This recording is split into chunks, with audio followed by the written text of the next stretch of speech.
Okay, doing history, World War One, the Central Powers. Again, pretty easy read, short, and then you'll have 10 questions. Hopefully the handout will show up today, along with your questions, okay?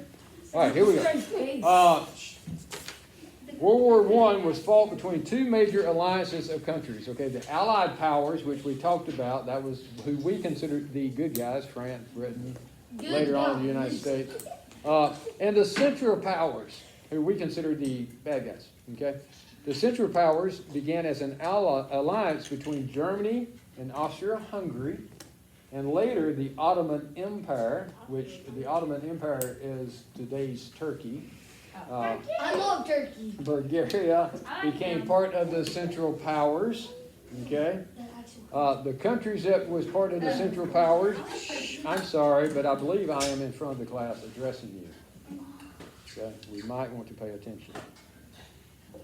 All right, Germany. Germany had the largest army and was primary leader of the Central Powers. Germany's military strategy at the start of the war was called the Scheppner Plan. This was actually a pretty well laid out plan. It just didn't work the way that they thought it would. They then tried to use it again in World War II. And of course, it's outdated by this point in time.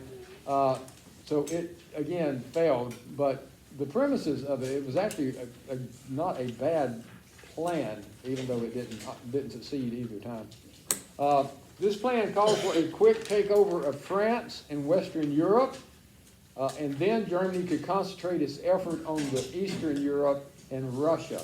Okay, so they thought if they could go in and take out France pretty quickly, they can then just get some more troops over to the eastern part where they would face Russia, who they thought would give them more of a battle.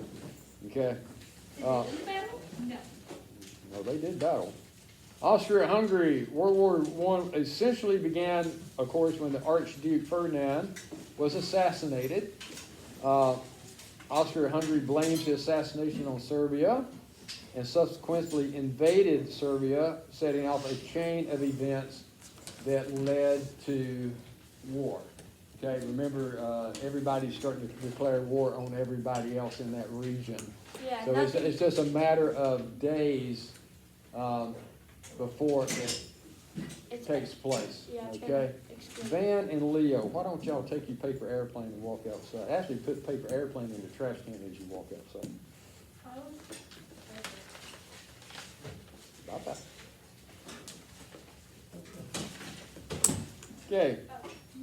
Ottoman Empire. The Ottoman Empire had a strong economic ties to Germany and signed a military alliance with Germany in 1914.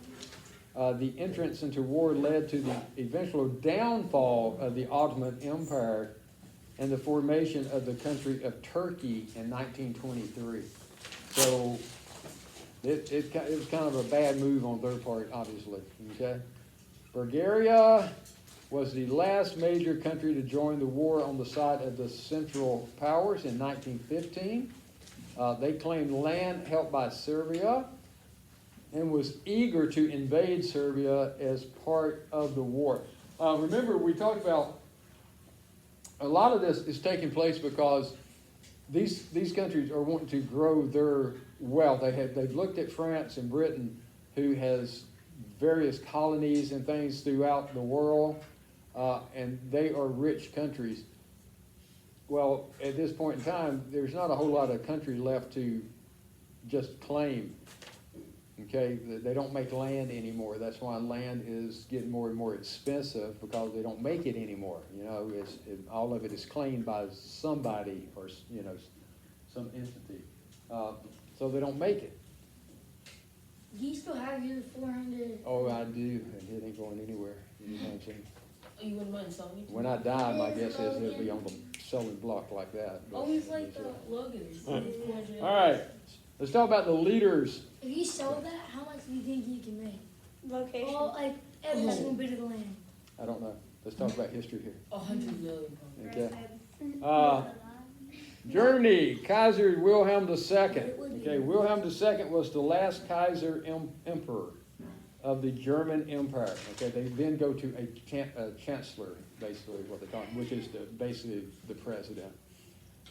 He was related to both the King of England, George V, was his first cousin, and the Tsar of Russia, Nicholas II, was his second cousin.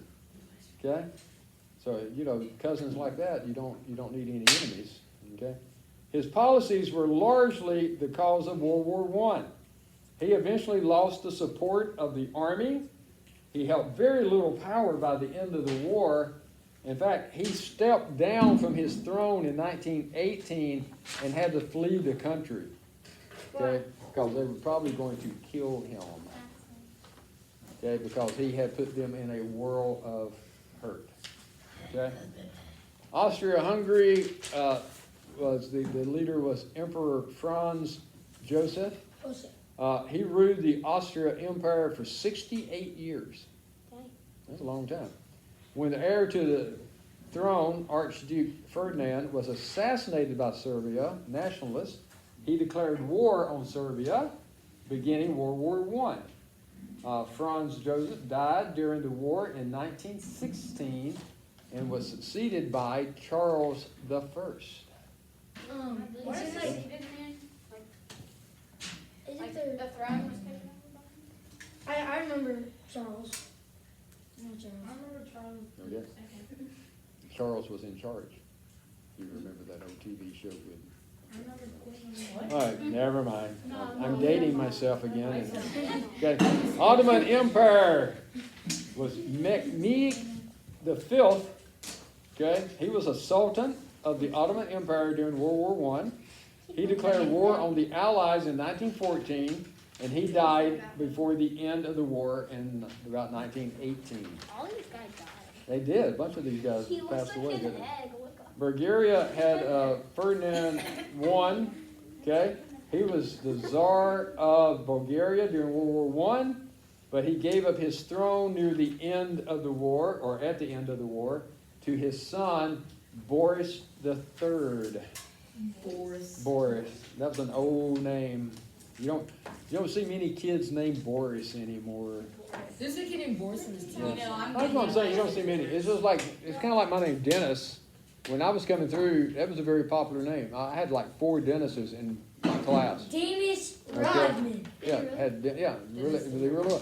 But now I've taught for 25 years. I have never had a Dennis come through. Dennis also Never. sounds cute. It's an old name. That's okay. I love it's the name okay. Dennis. Okay. Dennis Yeah. Rodman. Dennis coached his girl. Uh huh. You remind me. Yeah, I should. I remind you of Dennis Rodman with the rainbow hair and all the piercings. And, Yes. yeah. And the fact that I'm African American, Bro, that obviously. dude is So. crazy.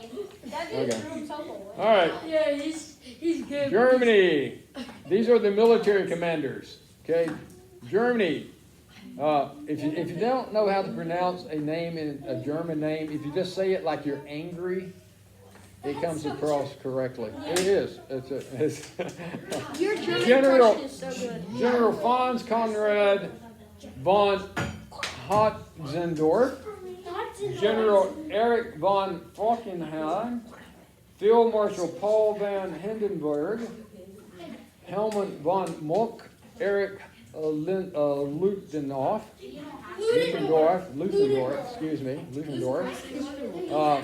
Austria-Hungary was the Archduke Frederick.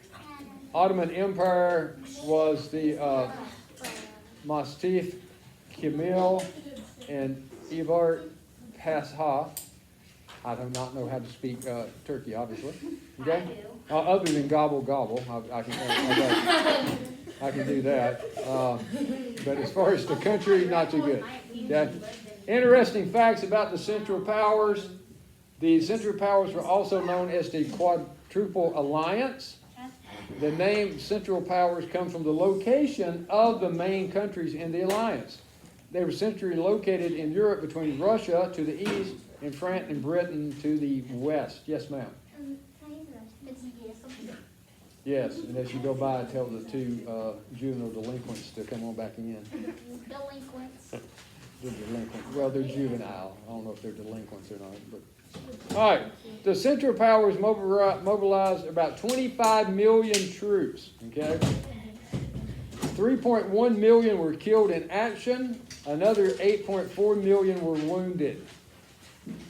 And this was Okay, the that's World almost War. half of the troops they sent in. Each member of the Central Powers signed a different treaties with the Allies at the end of the war. The last and the most famous treaty was the Treaty of Versailles. Versailles! I know Versailles. Germany signed it. And that was signed by Germany. Okay. It wasn't it signed in a railroad car? Do what? That was World War II. No, wasn't it World War I and World War II that Germany signed a treaty in a railroad car? That's just World War II. That was World War II. Yeah. The thing about this treaty that they signed, it was very harsh, the punishment towards, I'm not saying it wasn't deserved, but it was very harsh. And this treaty actually is what Hitler then uses to inspire the people of Germany that launches World War II. Okay, it really was. All right. Well, that's about 11 and a half minutes of your life you'll never get back. Okay, bye.